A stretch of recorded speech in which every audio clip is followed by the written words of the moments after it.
제가 이 이야기를 털어놓는 이유는 정말 억울하고 분해서예요. 평생 믿었던 사람이 제 등 뒤에서 어떤 짓을 했는지 안 순간 저는 숨이 막혔습니다. 이걸 어디서부터 어떻게 풀어야 할지 지금도 모르겠어요. 저는 결혼한 지 12년 된 평범한 주부였습니다. 남편과 저는 딱 보기엔 문제가 없는 가정이었어요. 물론 살다 보면 다툼도 있고 서운한 것도 있었지만 저는 그게 부부라고 생각했어요.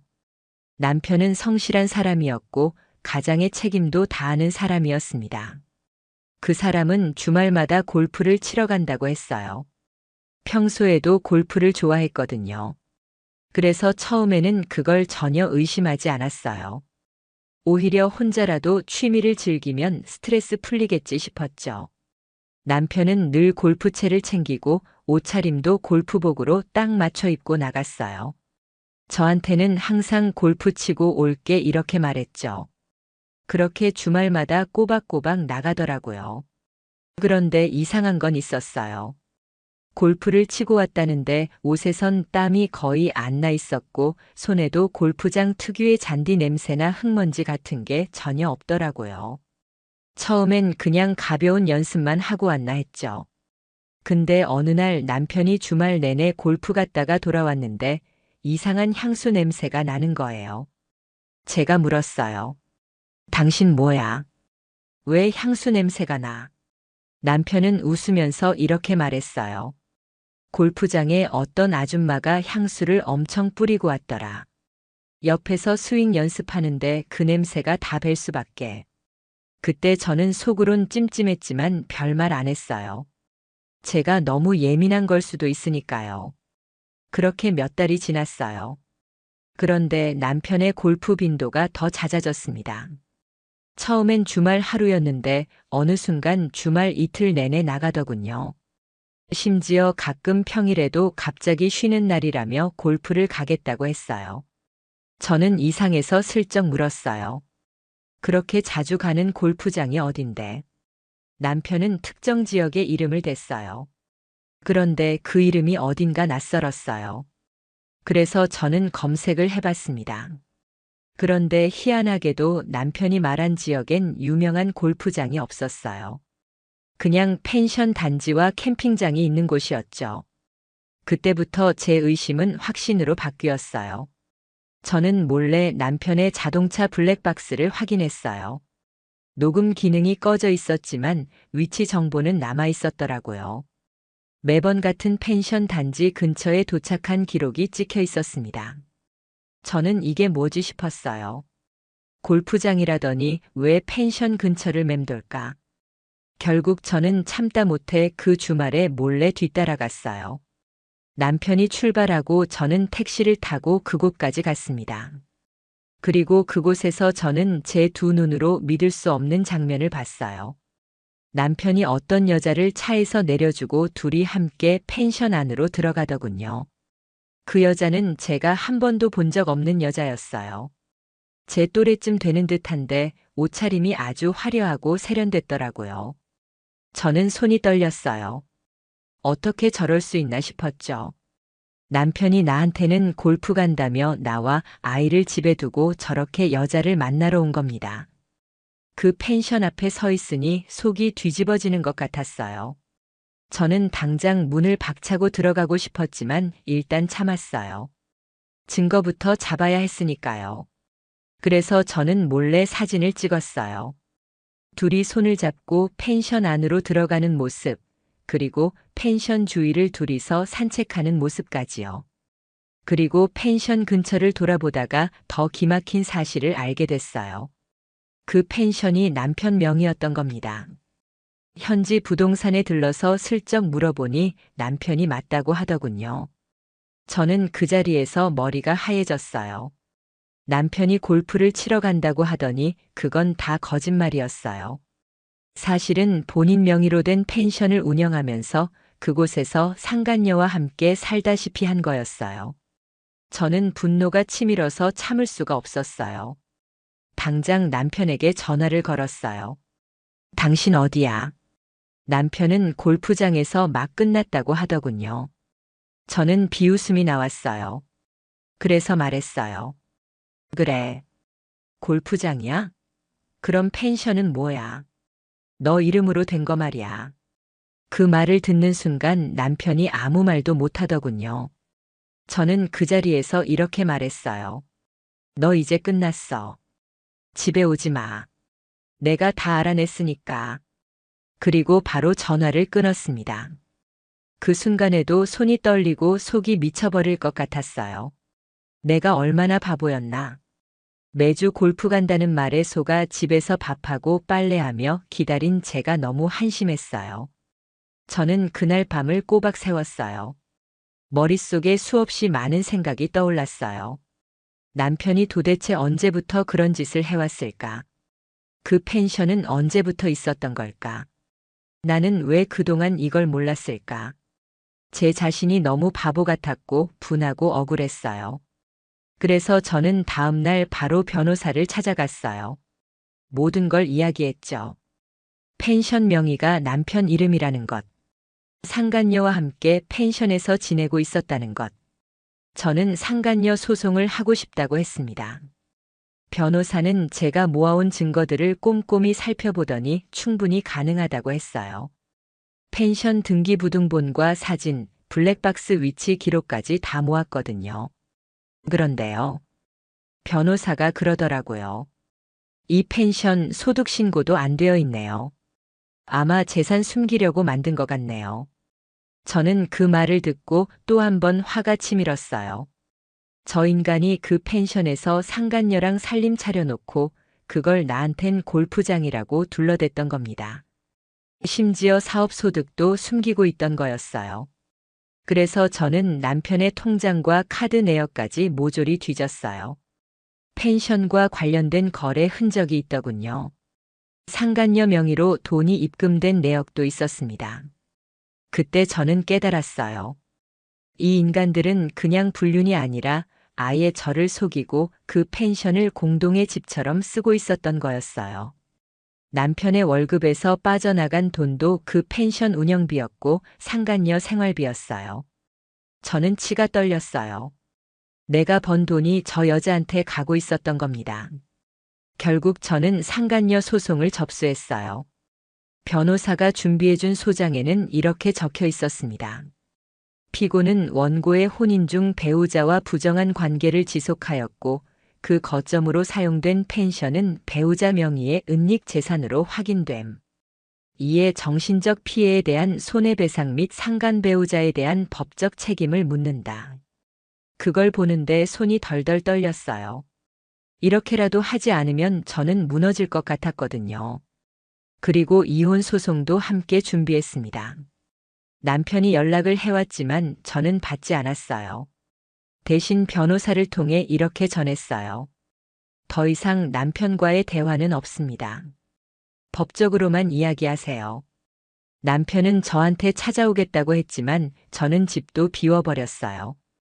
그 인간 얼굴 다시는 보고 싶지 않았거든요. 그런데 남편이 집 앞에 와서 울고불고 했다는 소식을 들었어요. 친정엄마가 그러더군요. 네 남편 집 앞에서 울더라. 이제 와서 왜 저러는지. 웃기지도 않았어요.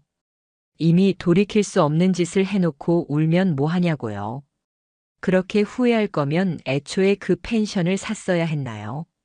저는 속으로 그렇게 외쳤어요. 소송이 시작되면서 상간녀도 변호사를 선임했더군요. 그 여자는 어처구니 없는 말을 했어요. 저는 펜션 운영 직원일 뿐이었어요. 제가 그 말을 듣고 얼마나 웃었는지 몰라요. 직원이랑 펜션에서 같이 산책하고 사진 찍고 돈까지 받아가나요? 증거가 넘치는데도 저렇게 뻔뻔할 수 있구나 싶었어요. 그래도 법원에서는 제 손을 들어줬어요. 판결문에는 이렇게 쓰여 있었습니다. 피고는 혼인 파탄의 책임이 있음이 명백하고 그 관계를 유지하며 경제적 이득까지 취한 점을 고려하여 손해배상을 명령한다. 저는 그 판결문을 받아들며 비로소 조금이나마 위로를 받았어요. 이게 정의구나 싶었습니다. 이혼도 무사히 마무리됐어요.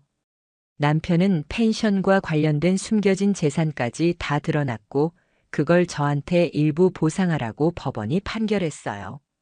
남편은 이혼하면서도 저한테 매달리더군요. 미안하다. 진짜 미안하다. 다시는 안 그럴게. 저는 그 말에 딱 한마디 했습니다. 당신이 그 펜션에 묻혀 살았으면 좋겠어. 평생 그 여자랑 썩어라. 그렇게 저는 이 인간과 완전히 끝냈어요. 이혼 판결이 난 뒤에도 제 속은 전혀 시원하지 않았어요. 법적으로 이긴 건 맞지만 제 마음속에서 끓어오르는 분노와 치욕은 도무지 사라지지 않았어요. 펜션에서 남편과 상간녀가 함께 보냈을 시간들. 내가 혼자 애 키우고 집안일 하며 지친 몸을 이끌고 남편을 기다리던 그 순간들에 저둘은 얼마나 즐겁게 웃고 떠들었을까. 그 생각만 하면 밤마다 잠을 이룰 수가 없었어요. 그런데 더 어이없었던 건 그 펜션이 그 뒤로도 운영되고 있었단 사실이었어요. 법원 판결로 일부 재산 분할이 이루어졌지만 남편은 그 펜션을 상간녀에게 넘겼더군요. 저는 그 사실을 듣고 또 한 번 피가 거꾸로 솟는 기분이었어요. 법적으로 이겼지만 실질적으로 저 인간들은 여전히 그 펜션에서 기생하고 있는 셈이었거든요. 저는 도저히 참을 수가 없었어요. 이렇게 끝낼 수 없겠다 싶었어요. 그래서 저는 방법을 찾기 시작했어요. 남편과 상간녀가 그 펜션에서 무슨 일을 벌이고 있는지 제대로 조사해 보기로 했습니다. 제가 찾은 건 그 펜션의 SNS 계정이었어요. 그 계정에는 매주 새로운 사진과 이벤트 소식이 올라오고 있었어요. 근데요, 그 게시물마다 남편과 상간녀의 흔적이 고스란히 남아 있었어요. 사진 배경에 비친 둘의 그림자 찍힌 각도, 그리고 사용된 문구들까지. 아무것도 모르는 사람들은 그냥 좋은 펜션이라 생각했겠지만 저는 아니었어요. 하나하나가 저를 조롱하는 듯한 느낌이었어요. 저는 이대로는 안 되겠다는 생각이 들었어요. 그래서 지인들에게 사실을 알렸어요. 그리고 커뮤니티에 글을 올렸습니다. 이 펜션의 실체를 아시나요? 저는 이 펜션의 전 주인과 상간녀에게 모든 걸 빼앗겼습니다.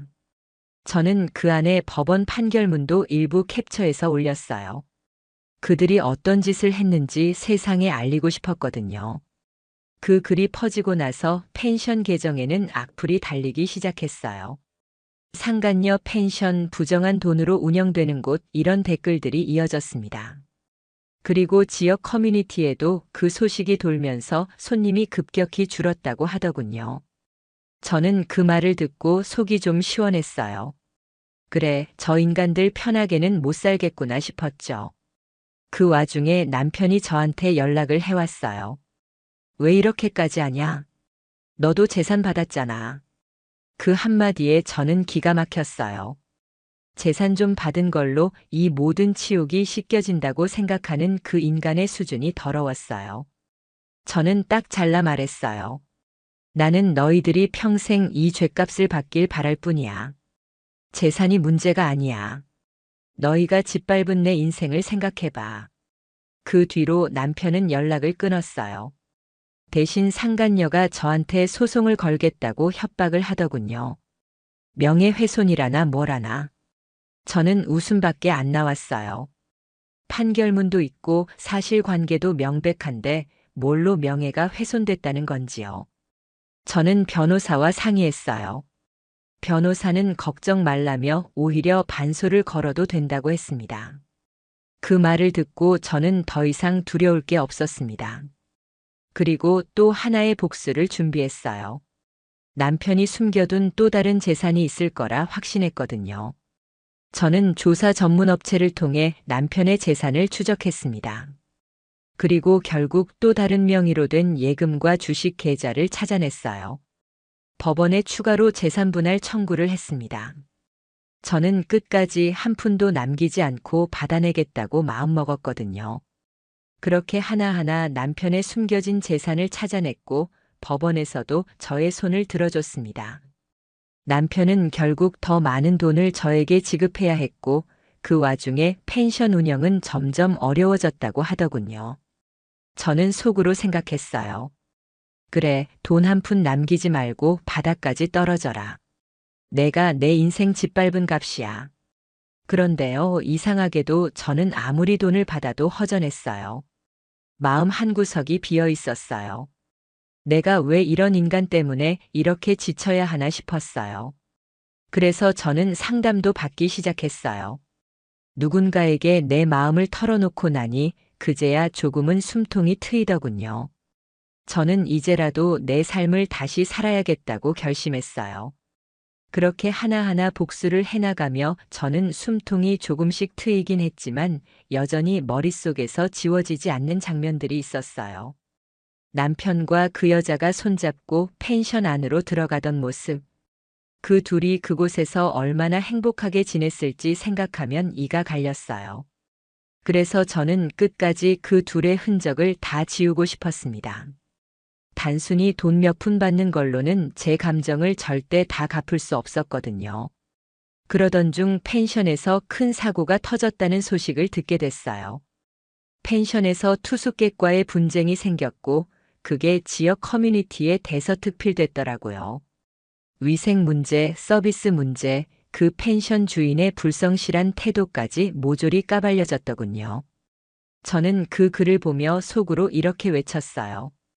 그래, 결국 다 드러나는구나. 내들이 뿌린 씨앗이 이렇게 돌아오는 거야. 저는 그걸 보고 가만히 있을 수 없었어요. 추가적인 정보를 지역 카페에 더 흘렸어요. 이 펜션의 진짜 배경, 상간녀와의 불륜, 남편의 배신 이런 걸 아주 자세하게 설명했어요. 그 글은 삽시간에 퍼졌어요. 지역 방송국에서도 그 사건을 다뤘고 결국 펜션은 폐업 수순을 밟게 됐어요. 저는 그 소식을 듣고 드디어 끝났다는 기분이 들었어요. 그렇게 나를 짓밟고 부정으로 세운 것들은 결국 무너진다는 걸 저는 제 눈으로 봤으니까요. 그리고 저는 판결문을 다시 꺼내 읽었습니다. 법원에서는 이렇게 명시했어요. 혼인 중 배우자의 불법 행위로 인해 정신적 고통을 받았으며 이에 따라 상간녀는 원고에게 손해배상을 지급할 책임이 있다. 또한 피고의 은닉 재산이 확인되어 추가 재산 분할을 명함. 그 문구를 읽으면서 저는 그래도 정의는 살아있구나 싶었어요. 물론 그 정의가 내 마음의 상처를 다 치유해주진 못했지만 적어도 저 인간들이 죗값을 받게 한 것만으로도 충분했어요. 그리고 얼마 후 남편이 다시 연락을 해왔어요. 이런 식으로 살아선 안 되겠다며 다시 잘해보고 싶다고 했어요. 저는 웃음밖에 안 나왔어요. 그때 남편한테 이렇게 말했어요. 내가 다시 살고 싶으면 네 인생 알아서 해. 내 인생엔 너 따윈 없어. 그렇게 마지막 통화를 끊었습니다. 아이에게도 사실을 털어놨어요. 아이가 알면 상처받을까 걱정했지만 언젠가 알 진실이니까요. 아이는 처음엔 충격을 받았지만 시간이 지나면서 저를 더 응원해줬어요. 엄마, 이제 엄마 행복하게 살아. 그 말이 얼마나 큰 위로가 됐는지 몰라요. 저는 상담도 꾸준히 다니며 내 상처를 치유했고 새로운 직업을 갖기로 했어요. 작은 디저트 카페를 오픈했죠. 이번엔 제 이름으로 제 손으로 만든 가게예요. 손님이 하나둘 늘어날 때마다 저는 이렇게 생각했어요. 이게 진짜 내 힘으로 얻은 행복이구나. 더 이상 남편이 남겨놓은 그늘에 있지 않겠다고요. 그렇게 제 삶은 조금씩 안정됐고 아이와 함께 조용하지만 단단한 일상을 살아가고 있어요.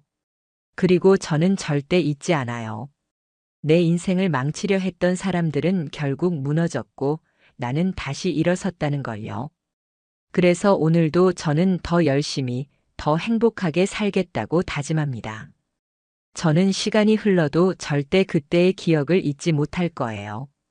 사람이 사람을 이렇게까지 속일 수 있구나.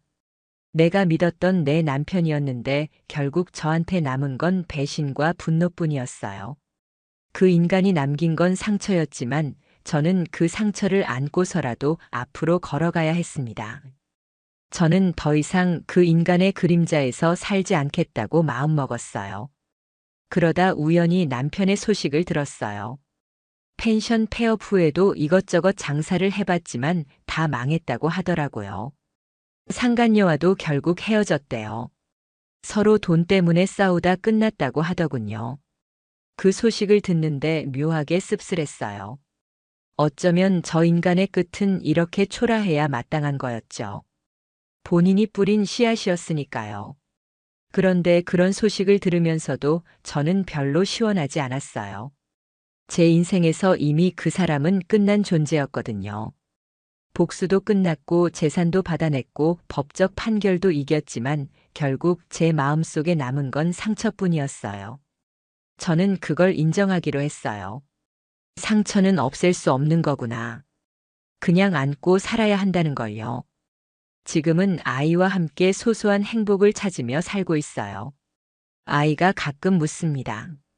엄마, 왜 그렇게 열심히 살아? 그럼 저는 대답해요. 엄마는 다시는 무너지고 싶지 않아서 그래. 저는 아이 앞에서 당당한 엄마이고 싶었거든요. 아이에게만큼은 절대 부끄럽지 않은 사람이 되고 싶었습니다. 그래서 저는 오늘도 제 일을 하고 있어요. 제가 다시 시작한 카페에서 손님들 맞으며 하루하루 열심히 살아가고 있어요. 손님들이 웃으며 돌아갈 때마다 저는 조금씩 마음이 치유되는 걸 느껴요. 그때마다 속으로 외칩니다. 나는 끝까지 살아남았다. 그게 저한테는 진짜 승리였어요. 복수도 판결도 결국 저를 다시 일으켜 세운 건 제 의지였으니까요. 이 영상을 보는 여러분, 절대 잊지 마세요. 어떤 배신과 아픔도 결국 견디고 이겨내면 그게 복수입니다. 절대 무너지지 마세요. 저는 끝까지 버텨서 이렇게 다시 살아났으니까요.